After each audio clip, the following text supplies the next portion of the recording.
We are going to cover section 13-4 on paying withholding and payroll taxes. The key for this section is we're talking about paying them, not reporting them.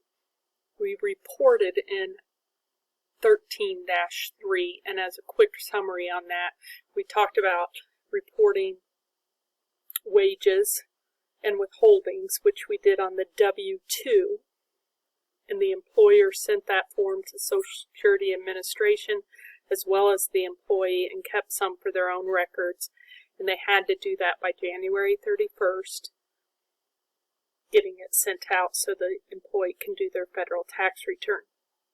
Then there was the W-3 that the employer just filed by February 28th with the Social Security Administration and kept a copy for themselves that did for all the employees added together their wages and withholdings. And they attached the W-2s to the back of that and sent it off. And then the final form was Form 941, which was the employer's quarterly payroll taxes. So that was the employer reporting the following month after the quarter ended that form that said what employee income tax was withheld, what Social Security and Medicare tax was withheld from the employee, as well as the employer's payroll taxes related to Social Security and Medicare. So those 5 pieces, all added together and summarized, were on the Form 941. Okay, so in your handout, in your package, you have a form that looks like this. I'm not going to put the whole thing up, but find that, and I want you to take a few notes on that. If you do not have that, it is in the book on page 392. But I want to first just kind of go through these notes, and I would just write it straight on that form if I were you. So the first thing it says is that employers have to pay the federal, state, and local governments all those payroll taxes that they withheld out of the employee's checks, as well as all of the payroll taxes the employer is obligated to pay, the 4 that we talked about. The payment of payroll taxes to the government is referred to as a deposit, which I had talked about in another section. So when we pay them, we're depositing with the government taxes related to all those things. And then there's another thing you need to know, which is a look-back period. And it's going to be used in this schedule that we're looking at. So it's the 12-month period ending June 30th of the prior year that we use to determine how frequently we have to deposit payroll taxes. So we just look back in the previous year for the year that ended June 30th to get a barometer for whether or not we have to file and deposit frequently or not.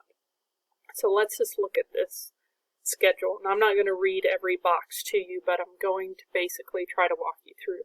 So it first starts out with these 2 parameters, and they're basically saying here that if you meet these parameters over here, then you have to deposit taxes by the end of the month after the end of the quarter, or mail them if you prefer to do that. So this parameter here really is that you're a really small business. So because we're small, we don't have to pay them that frequently. We only do it quarterly.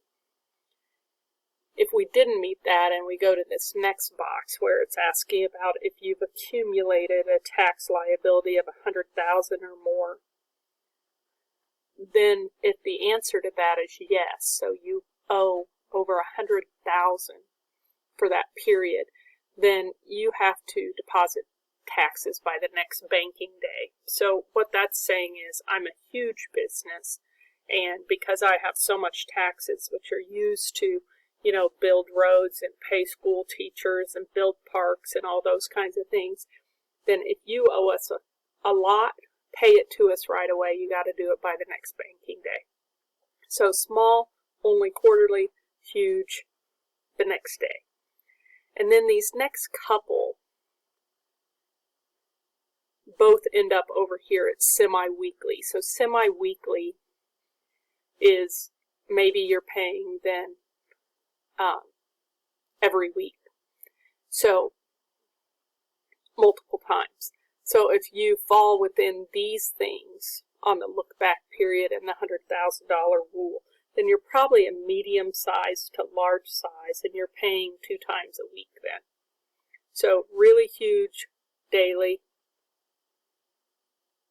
kind of huge twice a week, incredibly small quarterly. And the other, if you don't meet any of those things, then the other, which is what most people fall into, you're going to be a monthly depositor, which means you have to deposit taxes for the month by the 15th of the following month. So this is small to medium sized businesses. Okay, so to summarize, I'm really small, I do it quarterly. I'm kind of the next normal size, I'm doing it monthly by the 15th of the following month. So the month ended June 30th, I would do it by July 15th. If I'm next biggest, I'm paying twice a week.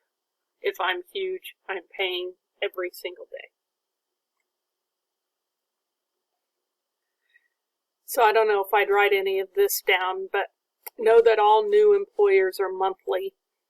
Once we establish a look-back period, we got to evaluate whether a change in our deposit period is required, meaning do we need to be doing it daily, twice a week, monthly, or quarterly, based on that look-back period of liability. Then we have to use electronic fund transfer to do federal tax deposits, usually not state.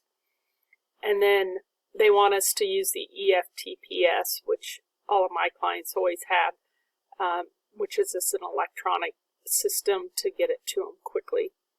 And then tax rules do change periodically, so you need to be aware of that. So let's talk about journalizing the payment of liability. So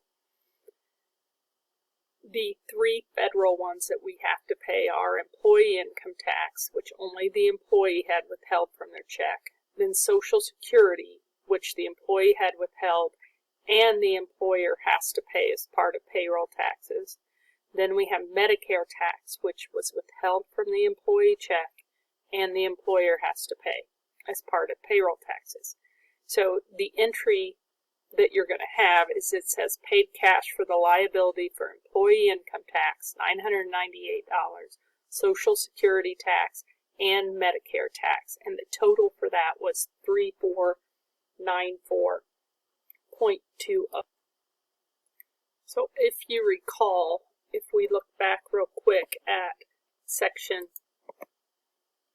13-3, this PowerPoint, when we filled out that Form 941 for month 3, which was December, because if you recall, this was for October, November, December, then this month 3 is the December month, and that is what we are attempting to pay, is the $34.94.20. So if you look at these T accounts, you see that when we did the payroll entries, we credited employee income tax payable. These were for the 2 payrolls in December, the employee portion. And then when we did Social Security, we had the employee portion each time on December 15th and 31st. And then we had the employer portion on payroll taxes, which was the same amount for both Medicare and for Social Security. And by the way, this should not say balance. You should mark that out on your handout if you have that. It shouldn't be balanced. That's the entry that's going to get made here.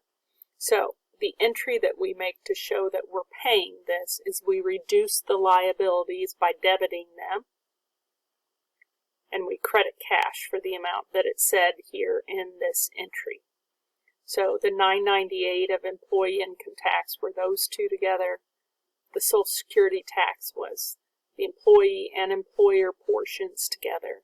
And then we're going to end up debiting these liabilities. in that next entry. So debits equal credits. And ultimately, when we're done doing that, then you ought to draw another line that shows that the balance of each of these is 0 when we're done with that entry. Okay?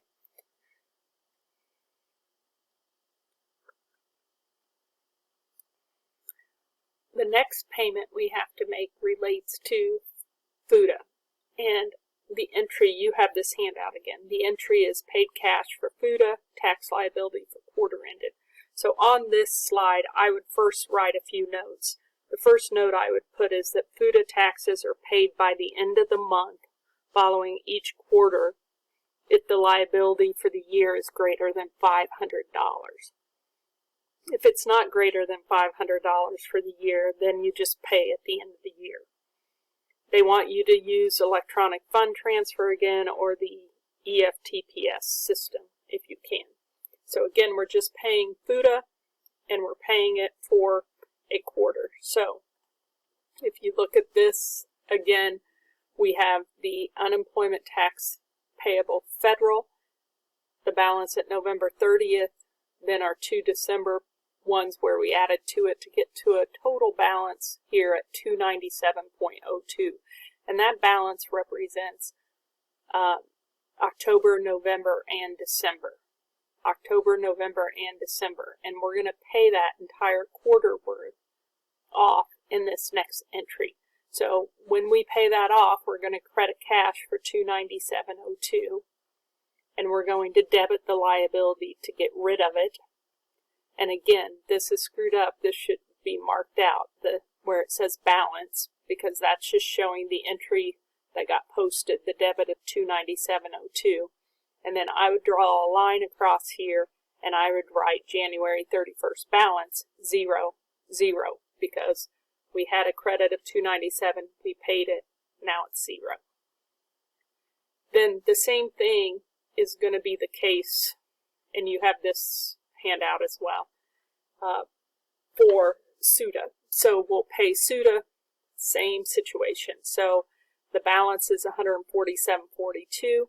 We're going to pay that amount by crediting cash, and we're going to debit the liability, the unemployment tax payable state, for $147. So mark out this part where it says balance, draw a whole nother line that says January 31st balance 0 and 0. So we owed $147 for October, November, December. We paid it, so we got rid of the liability. Now it should be 0. And you can see that.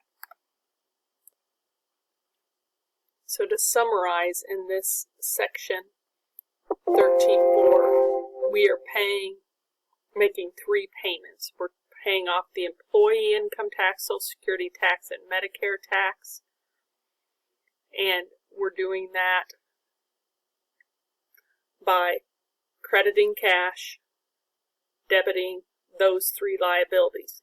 On this sheet, I would make sure I had employee portion next to this, and then next to these 2, I would put employee and employer portion. And then the next payment we made was for FUTA. We credited cash, we debited the liability for the whole quarter's worth. And then on SUTA, the same thing. We credited cash, we debited the liability for the entire quarter worth of payments. The other payments it did not speak about was related to the medical insurance and retirement plan, and if you had employees withhold stuff for that, then we would go ahead and credit cash whenever we pay them, and they'll just tell you what date to pay it. So credit cash, debit the liability to get rid of it.